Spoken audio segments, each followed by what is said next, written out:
All right, you're live again. Welcome back, everyone. This is the last session for the AI Innovation Expo, BOAB AI Innovation Expo, and this is a pitch competition.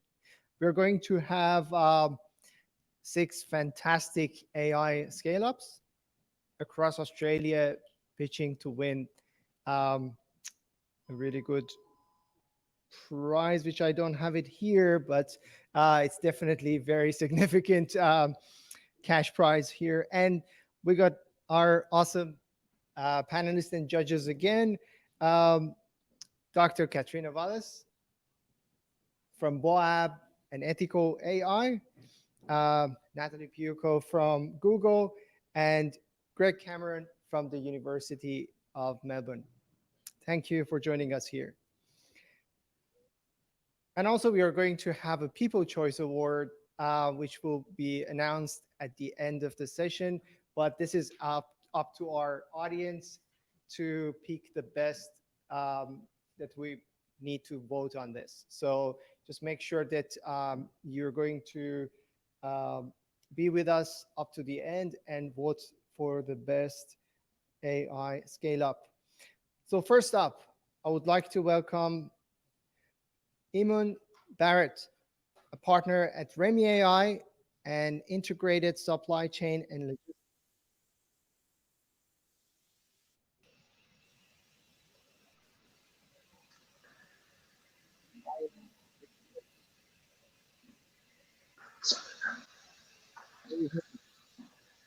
I can't hear you, sorry. I'll take that as the cue to go though. Cool. Okay, good afternoon, everyone. My name's Eamon Barrett. I'm a co-founder and partner at Remyai. At Remy, we believe in intelligent automation. We deliver on this belief by researching and applying some of the most advanced AI technology to supply chain problems. And we offer this technology to retail and manufacturing customers via our online platform under a B2B SaaS business model. To date, we've helped some of the world's largest companies to apply AI to some of their supply chain decisions. And I'm here today to tell you a little bit about our work and about our plans for the future. Oops, sorry, too far. The headline here is that supply chains have become too complex for the static decision systems that are in place across many businesses, such as spreadsheets and rules-based approaches. The figures here do speak for themselves, and we can see that retailers are losing hundreds of billions of dollars in margin and revenue each year to poor inventory management and a lack of automation. In industries that are already challenging and low margin, retail especially, these are extremely worrying figures. Now, the pandemic has accelerated problems that were already in place. Everyone is likely aware of the challenges in supply chains currently, but what often isn't talked about though is the areas that are working very well. Through our work, we're seeing huge success in AI-powered decision-making, in simulation, which allows you to test assumptions in a risk-free way, as well as including external data in your decisions and analysis. And these three areas are core to the Remyai platform. Our platform helps across key supply chain activities such as demand planning, demand forecasting, inventory replenishment and optimization, containers and logistics optimization, as well as pricing. The platform works by plugging into custom systems, pulling out the data that we need, combining it with any relevant data that we have, such as weather or global events, and then providing automated decisions or recommendations back to the client in these key areas. This is intelligent automation in practice. We've had a busy year, onboarding our first 10 or so paying customers, and we're planning for an even busier 2022. We're in the process of raising a $1 million seed round, which will allow us to accelerate sales and product development, readying us for a Series A in late 2022. Now, if you follow the Peter Thiel line of thinking, you might say that competition is for losers. I certainly do see a world where Remy owns the intelligent automation software vertical, but I'm not so arrogant to think that we are quite there yet. And so we do recognize some competitors. Now we differ from these competitors on two key metrics or two key verticals. First one is supply chain philosophy. That is how we see supply chains, how we think supply chains should be optimized, as well as our target market, with us focusing on the mid-market for now. Now here we have the founding team. Alistair, Callum, and myself are based in Sydney, in our Sydney office, with Sharad leading the research team in California. We are a well-balanced mix of deeply technical backed by practical business experience, and we are uniquely placed to tackle this large problem in global supply chains. We are raising a seed round as we speak and have 90% of the round committed. If you are interested in participating, please do feel free to reach out. My details are on the screen right now. Otherwise, I'm Eamon Barrett from Remyai, and thank you very, very much for listening.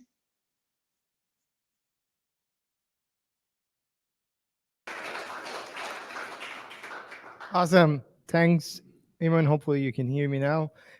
So it's the time for our judges to ask questions, or you want to provide some feedback.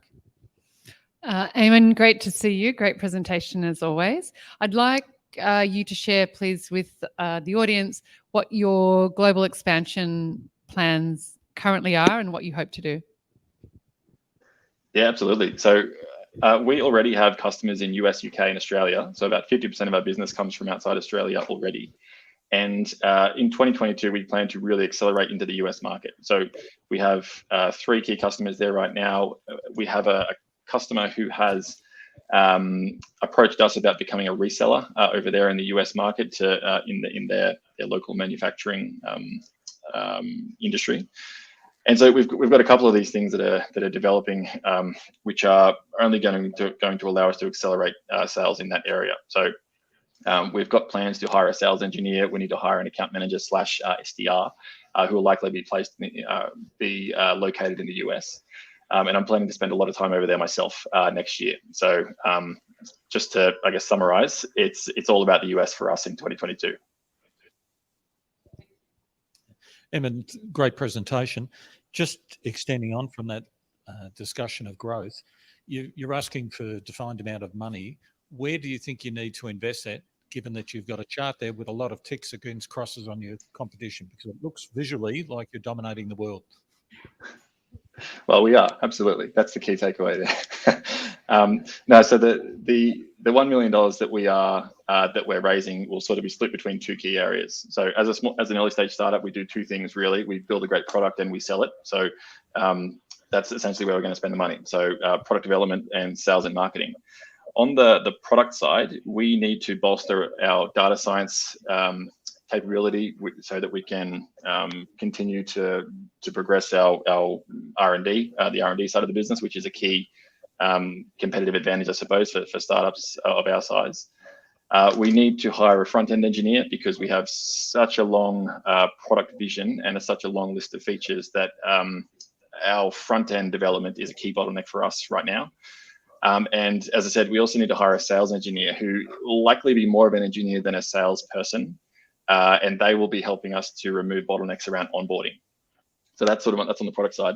On the sales side, we need to put some money into, as I said, building out the account management, the SDR, and the customer success functions. We also need to look at hiring a digital marketing firm to help us revamp the website that we clumsily built ourselves. So we need to put some money into digital marketing more broadly, as well as some digital advertising as well. So we have done some experiments in Google Ads and LinkedIn Ads over the years with a reasonable ROI, I will say. And so having someone who actually knows what they're doing to manage that for us is another thing we need to explore in 2022.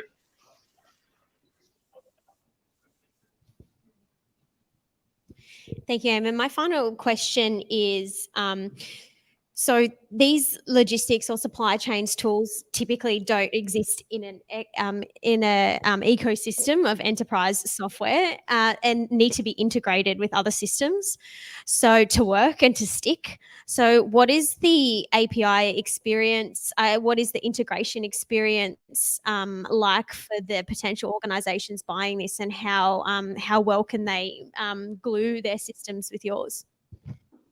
Yeah, excellent question. So our strategy in this area has been to build native integrations to the larger or the more prominent ERP systems or web stores that we are coming across in the marketplace, so that each time we onboard a new customer who has that system, it's theoretically a lot quicker for us to onboard them. But speaking transparently right now, I think we have 3 or 4 that are built. We've got just some of the key web stores and ERP systems. Because we're so early stage, we have 10 customers, and so we've seen 10 different ERP systems so far. Yeah, I thought that might be the case. Yeah, but that remains our strategy, given that I do all of the sales, and as you can probably tell, and so a lot of the businesses I speak to do have common. There are common themes within the ERP systems or web stores that they use, and so we're building up a short list of those, and we're sort of picking them off one by one. So just to, I guess, summarize, integration is the key. There are other ways that we can do it, such as flat file exports via FTPs and things like that, but they're a little bit more brittle, and in our experience, they don't really hold. So integration is the preference. Thank you. Awesome, thank you. Next, we have Matt Hasey, head of at Ferrel, a relationship intelligence platform for transparent personal and professional networks. Yes, hello everybody. Great to virtually meet you all. And I'm here to talk to you today about AI-powered due diligence. Now, when I say due diligence, you might have just fallen asleep. What is due diligence? Well, you probably think of somebody at the back office of a bank or maybe a law firm who is at the very end of a deal, going through and ticking all the boxes and dotting the I's and crossing the T's to make sure that this is somebody that they are able to do business with. But really, we all do due diligence all the time. When you meet a new person and you ask a friend, hey, is this somebody that I can trust? That's due diligence. Or you might look somebody up on LinkedIn or Google. Now, neither of these tools were intended for due diligence. Like on LinkedIn, that's user-generated content. I can go on LinkedIn today and say, hey, I'm the CEO of Amazon, and nothing happens. And when you go and look somebody up on Google, Google is showing you kind of what SEO says it should show you. They don't search anything behind a paywall. They don't search anything that requires a login. And if something goes offline, it disappears off Google forever. And importantly, neither of those tools also have any kind of monitoring. You might look up somebody at the beginning of a relationship, but then, a year later, 2 years later, how often do you really ever look them up? So how do we use AI to tackle this? Well, what we have done is we took the exact same databases that these big banks and governments use to do due diligence. That's legal records, corporate records, white collar crime, news archives, social media information, all this data. And then we put powerful artificial intelligence on top of that in order to automate the job of those people in the back office who are making sure that this record matches this person and figuring out how important it is. And doing that every single day on your entire network. And together, those give what we call relationship intelligence, which is actionable intelligence delivered just in time about the people in your network that matter the most to you. So here's an example of this. True story from one of our investors. And this was a very reputable founder, somebody who had founded a company called RadPad. His name was Jonathan Eppers. And this company was worth about $400 million, raising a Series B. The pitch sounded fantastic. And this investor he was in. So what did he do? He went to LinkedIn, everything seemed fine. And he went to Google and he actually typed in Jonathan Eppers lawsuit. Nothing came up. That sounds great. But it turns out that what happened was, between the time he typed in Jonathan Eppers lawsuit and the time the deal actually consummated, Craigslist had filed a $60 million lawsuit against that company that they failed to disclose. Jonathan was named personally. He wound up getting indicted and the company went bankrupt. The investors ended up having to sue. They got pennies on the dollar back. Now, this is a very typical story to happen to some investor at some point in their career. What is at stake? Well, angel investors who do due diligence have vastly better returns, about more than 5x better returns. And the cost of one deal gone wrong can be anywhere from $2 to $15 million. But this goes way beyond the investment community as well. For example, I have this Jeffrey Epstein case here, but for 10 years, this was somebody with a criminal record that was traveling around the world, having pictures with notable people and making donations to major universities. And people didn't know. They claimed afterwards they had no idea they were connected to him. But in reality, if they'd had Ferret, they would have known this is somebody in my network. This is a big red alert. So I implore everybody, try this yourself. We are in closed beta right now, but if you go to the link ferret.ai/join the beta and use the AI Innovation Expo code, we'll bump you to the front of the line. We are putting people through right now. So thank you very much, and open to any questions.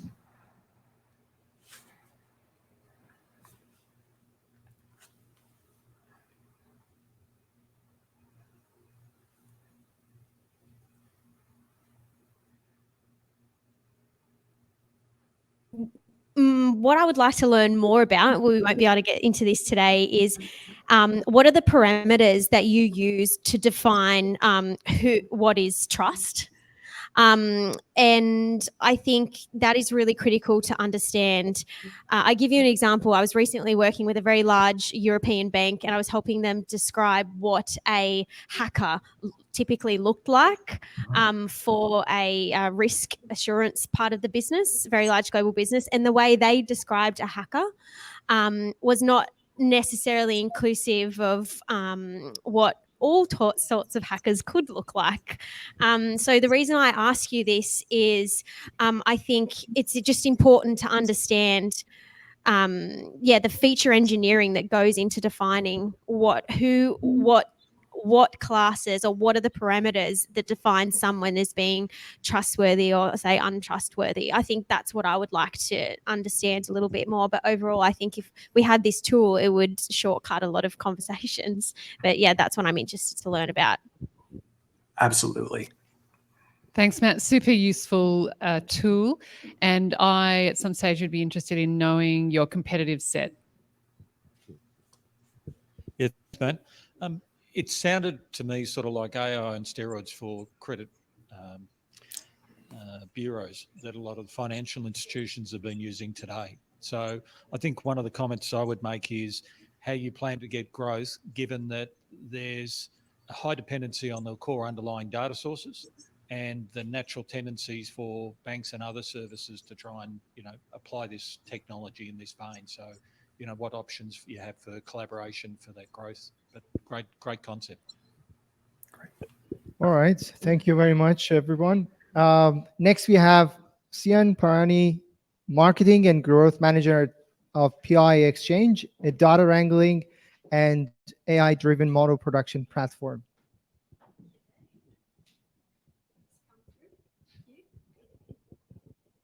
Hello, everyone. Nice to see you all. My name's Sean, and I'm here representing PI Exchange. We're a deep tech company making AI more accessible to everyone. So, AI is transforming every industry. It's becoming ubiquitous across all functional areas of business. It's mitigating risks, reducing costs, streamlining operations, and accelerating growth. In fact, it's slated to contribute 15 trillion USD to the global economy by 2030. Machine learning in particular is at the fore. Machine learning, it's powerful, and increasingly it's the difference between the winners and losers in business. Unfortunately, it has an accessibility problem. Machine learning has been in the hands of only the big giants for too long. There are a few barriers that make this so. It's costly to set up. It's costly to manage with complex infrastructure and also complex pricing models. And most importantly and key, with the skills shortage, it's really difficult to find the technical expertise to build, manage, and understand it. This is where the AI and analytics engine comes in. So the engine, it's cost effective from day one. It's easy to use, it's scalable, and it uses AI guidance and recommendations so more users can build value with their data faster. So how does it work?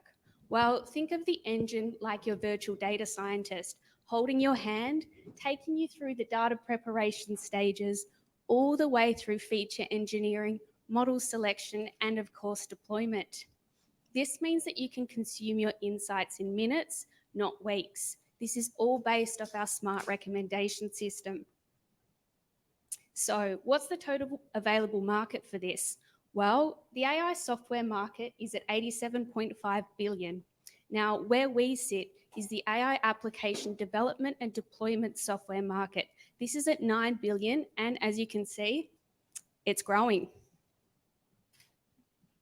So, market share by use case. This is important because it's key to our strategy.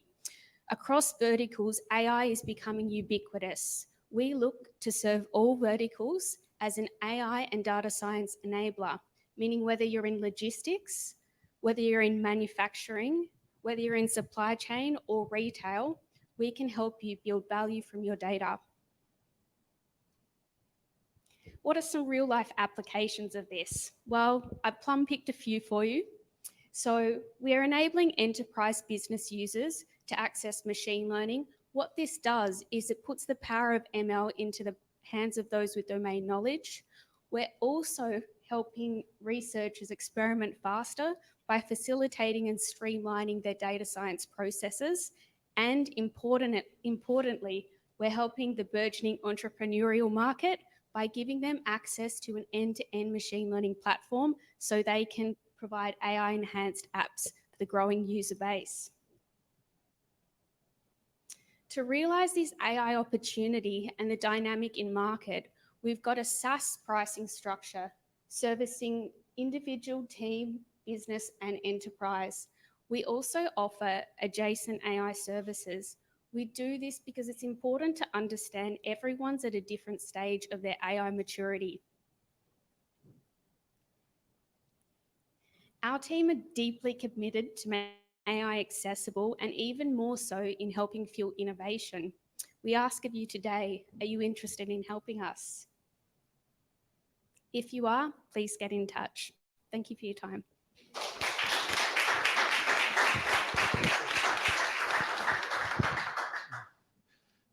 Well done, Shane. Definitely recommend the need for simplified AI tools coming from a non-technical person. I think it's definitely a growing area. I noted that you had services associated with that, because I still think one of the biggest thing is the adoption of these tools. That doesn't matter how simplified it's the application for the industry use case. So I think if you've got that onboarding service to go with it, then that's a key growth requirement. Thanks, Sean. And I already know how well your company is doing. Full credit also to Kwan, the CEO, founder. No, we love seeing Sean. She nailed it. I'm just very interested in hearing more at some stage about, I know you're already working in a number of Asian countries, what your strategy for world expansion is. Very excited about your platform. I completely agree. The more we can get AI platforms into the hands of those who have domain knowledge and who are at the forefront of solving real customer problems, I think is incredible to hear. You mentioned that you were providing a solution across all verticals. I think that's exciting to hear. I think I would encourage you to think about perhaps cherry picking a couple of industries. I've seen Google Cloud Platform build our AI platform for the first time, and we went really wide to begin with. And then I've seen us start to shrink down into this is an AI solution for healthcare. This is an AI solution for fintech. And I've personally seen the traction speed quite quick, because people can visualize the art of the possible with your platform. So that would be my advice. And yeah, I think you're right in the epicenter of what needs to be solved for. So exciting to see where you go. Oh, I'm keeping that. Awesome. Thank you, Sean. Thank you. Thank you very much. Yeah. Yep. All right. Next, we have Tom Loeffler, co-founder and CEO of Hobobot, autonomous robots for healthy oceans. Hi, everyone. Yes, I'm co-founder of Hobobot, and our mission is to develop low-cost robots for healthy oceans. So we design, build, and deploy the world's most sophisticated underwater drone, and our platforms can inspect, map, and clean anything underwater. So we started 5 years ago with finished our first robot 5 years ago, and we've made 5 generations of working prototypes. Currently, we have a fleet of 10, and we regularly do missions with them, cleaning boats on Sydney Harbour. And that cleaning boats might seem like a small problem, but this is actually a massive global problem, and it's just where we're starting.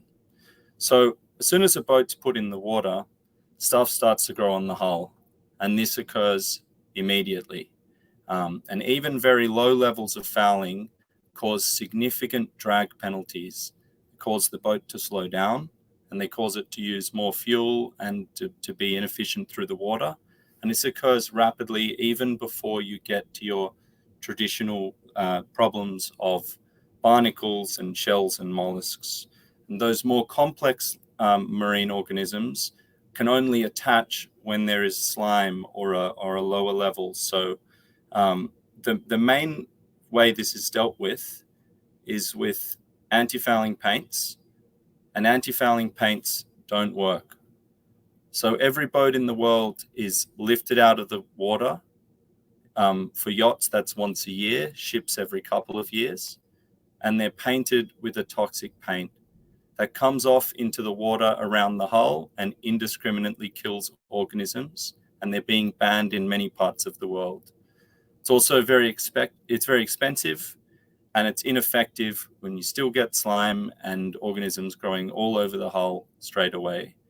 Lifting boats out is difficult, and diving is dangerous. So we're tackling this problem first up.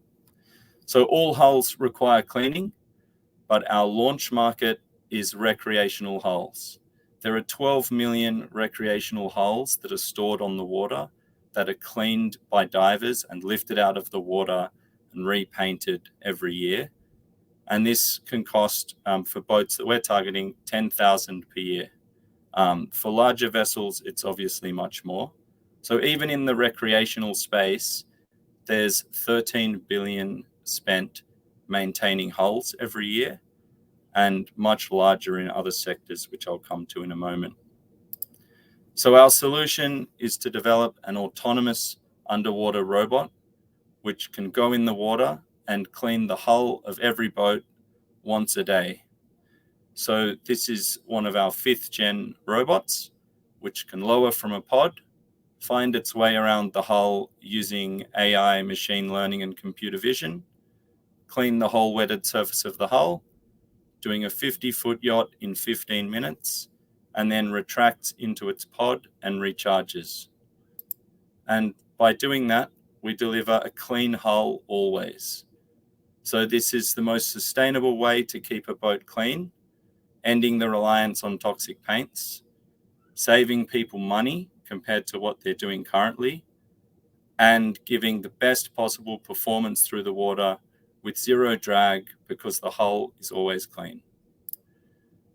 In the recreational space, we can have a massively scalable robotics product in a consumer model, which is under a leasing subscription. And the robot will clean the hull daily for $600 per month, which gives us an opportunity for a massive global scale as a consumer product. But what we're really doing as a robotics company is we're targeting the hardest thing first, which is making a small, low-cost robot which can deploy itself and find its way around complex structures to clean them.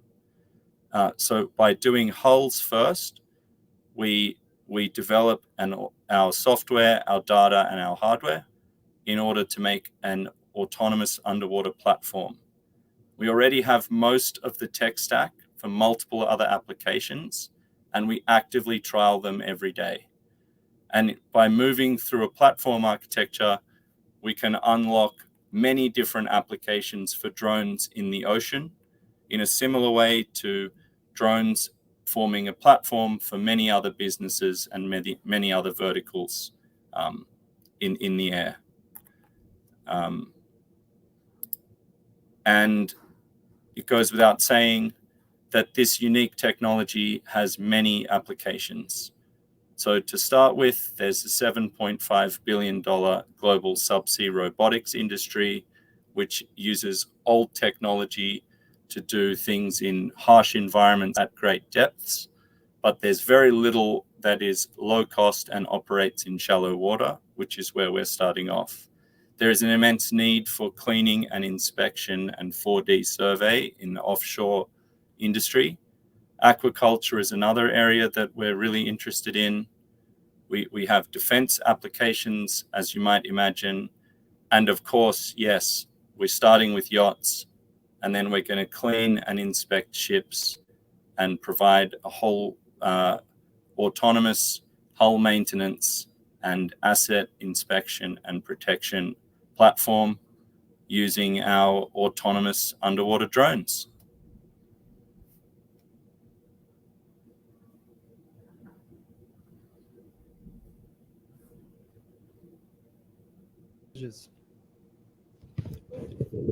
Okay.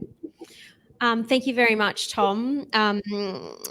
Firstly, I don't currently have the problem that you're solving for, although I wish I did, because that would mean I'd own a boat. But I certainly can see the opportunity of what you're solving for, and particularly on your last slide on the art of the possible, not just solving this problem, but what could you be solving for in the future?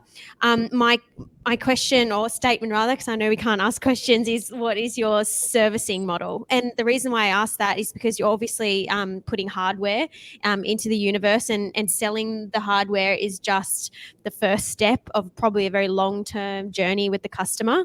And I'd imagine you probably have plans to expand globally. So I'd like to really understand more around what is your servicing or support plan to be able to potentially support millions of little bots out in the world, and keep those long-term customers happy. I think that would be interesting from my perspective. Thank you.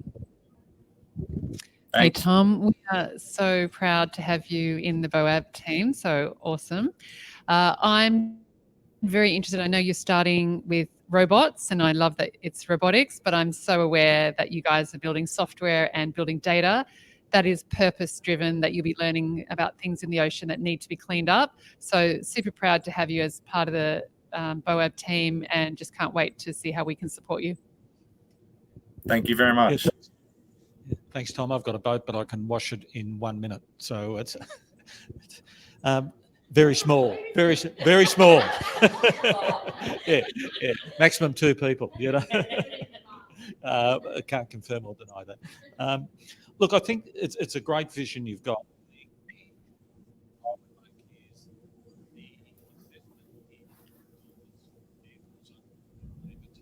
Sort of activity is emerging at a great rate. So I think one of your both opportunities and threats is how quickly you can grow to scale and get market coverage in that area to get that economy. And that's where I think, looking at options of where you partner, as Nicole said, once again, you're going to have hardware infrastructure, you're going to need support contracts, etc. But it's a great vision in terms of where it leads to, and that's the bit that really excites me. So, looking forward to hearing more. Awesome. Thank you. Thank you. All right, next we have Philip Rolfswagen, Director of Datum, solving optimization across all industries. Hi, Philip. Hi, thanks for the introduction. Hi, everyone. My name is Philip Rolfswagen, and I'm one of the co-founders and the chief scientist here at Datum.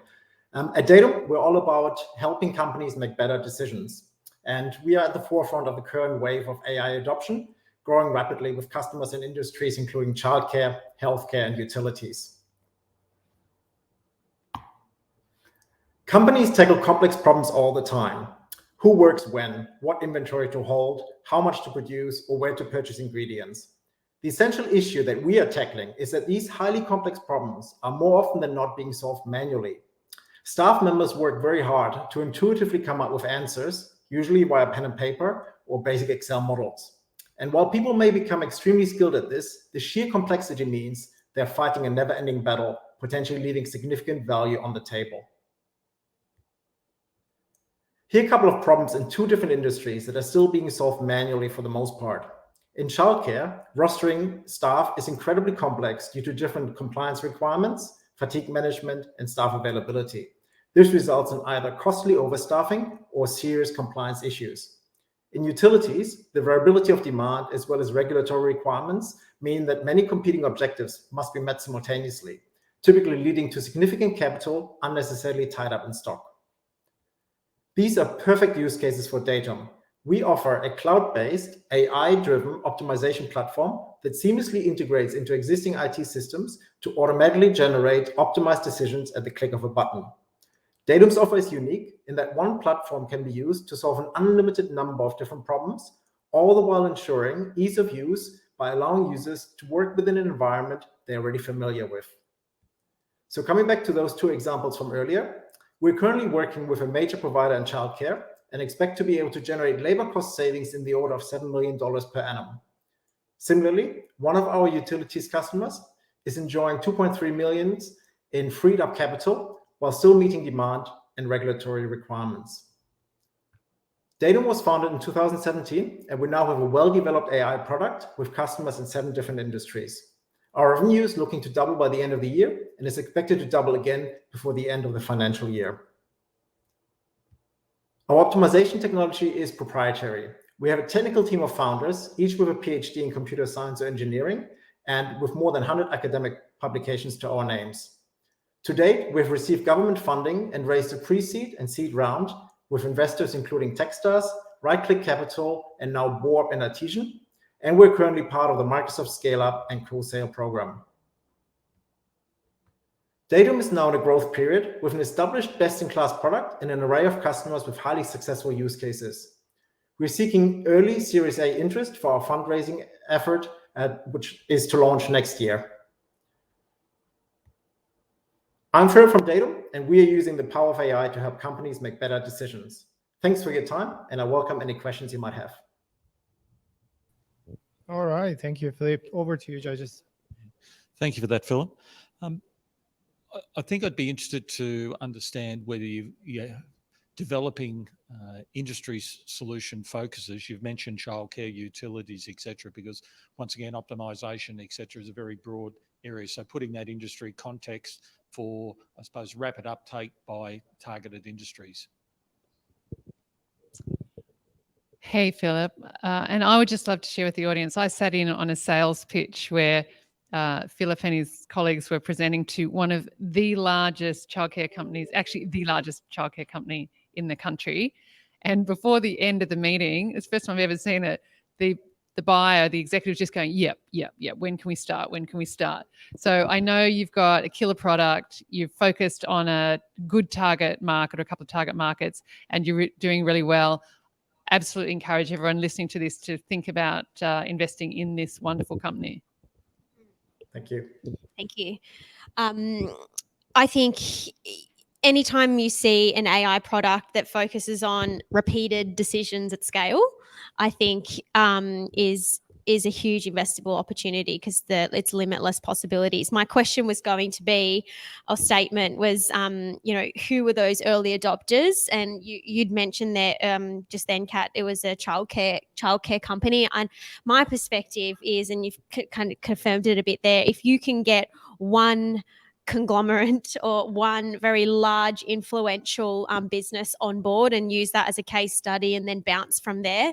I mean, these products stick because they solve a really frustrating problem for people. And it sounds like you're well on the way to doing that in partnership with Kat and the team. So congratulations. Can't wait to see where you go. Thank you. Awesome. All right. Last but not least, Christy Mansfield, co-founder and CEO of Seer Data Analytics.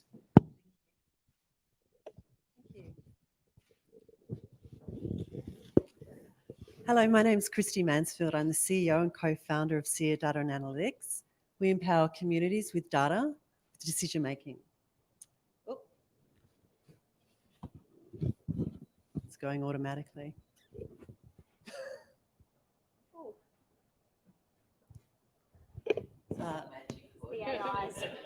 It's the machines, it's the robots. The end of the world.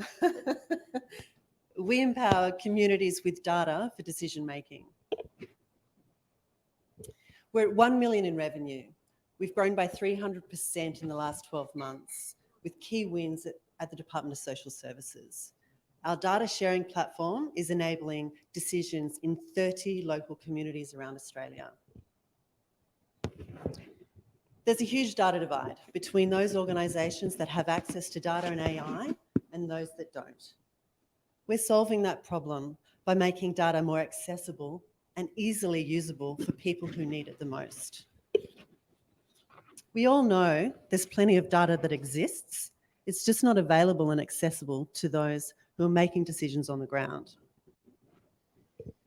SEER is a civic tech company turning data into action for people creating a better world. We democratise data access, data sharing, and storytelling for people to tell their own stories and make decisions from the ground up. We give people more confidence, power, and efficiency to make better decisions with $150 billion that's invested in local communities around Australia alone. SEER's platform brings together open data sets together with shared data, our smart AI decision-making tools, as well as our self-service data ingestion tools.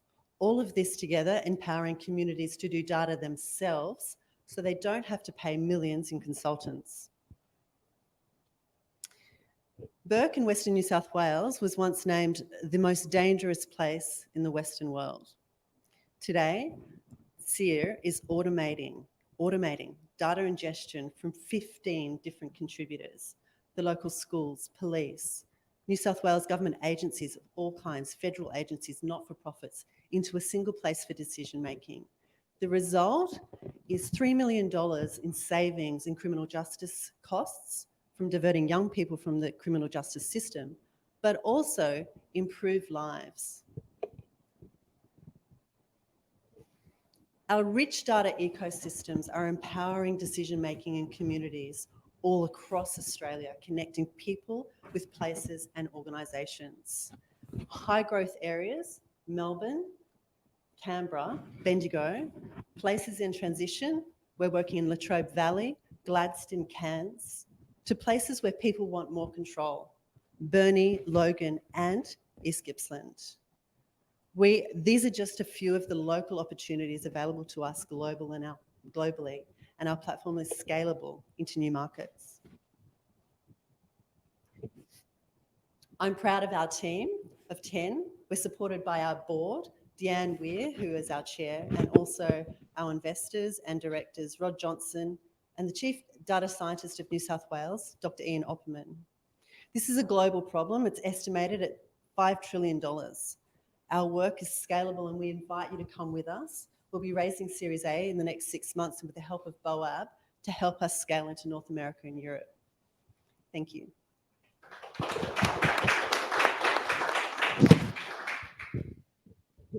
Oh, I'm so proud of you. And Adam, put your hand up, Adam.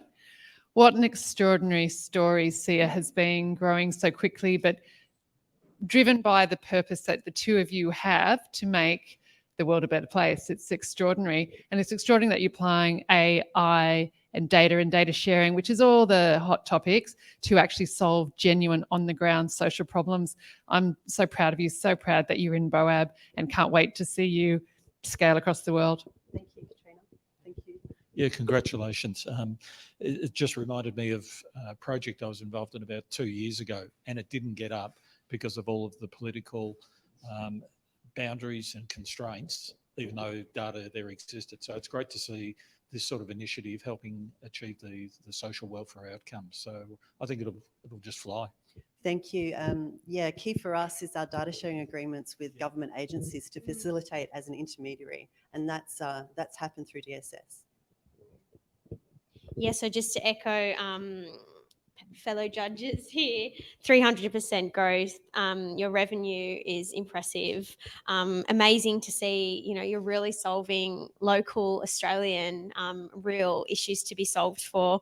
I think you could even bring some of that storytelling even further up front so that I can really understand, because the problems that you're solving for, they have such huge impact. So I think, yeah, I would advise to bring some of that storytelling or that use case that have huge social outcomes just further up front, so that I can really articulate in my own mind the huge opportunity that you have to solve for. Yeah. Thank you. Thank you very much, all amazing judges. Those were really great pitch, and I very proud that we are here with these amazing scale-ups from all over Australia.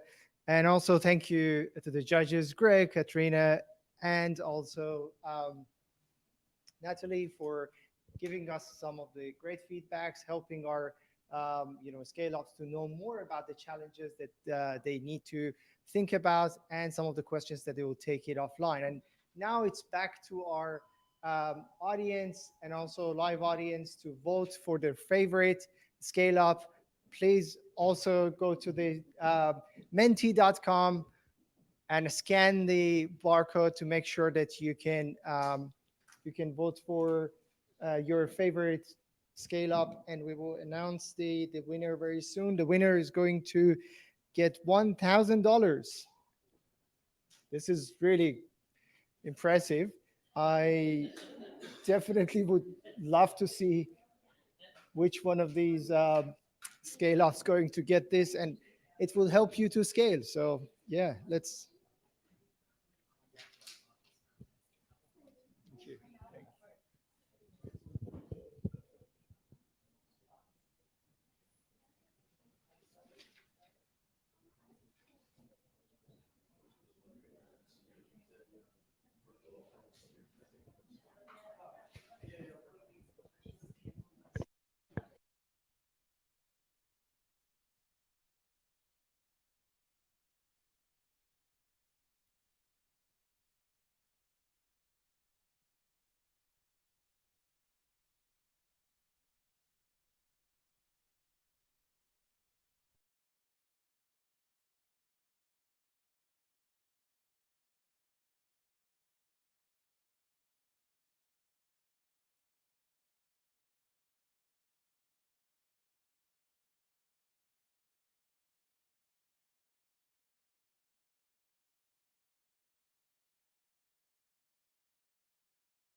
But yeah,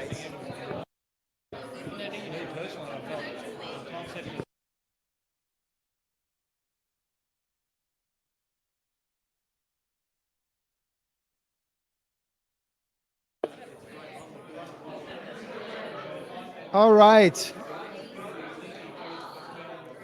We are back. Yeah, it's so exciting. We got the results from online votes from our audience, but first we are going to hear from the judges. Could you please, one of the judges, announce their favorite, the winner? My colleague Rex will announce Yeah. our favorite. Yeah. And the winner is Sia. All right, awesome. That's great. And the good news is the People Choice Award was also Sear. It means it's a double win for Sear. Congratulations, Sear.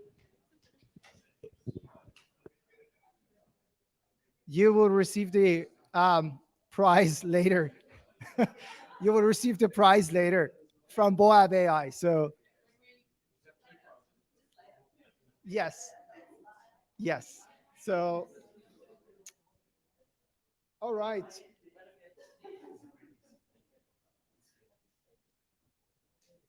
I guess that's all for today. It's a wrap.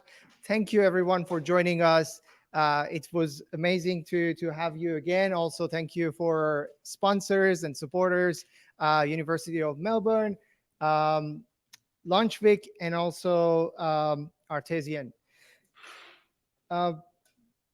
Also, thank you for our amazing audience online and in person who voted and participated. And we would like to see you again next time. Thank you.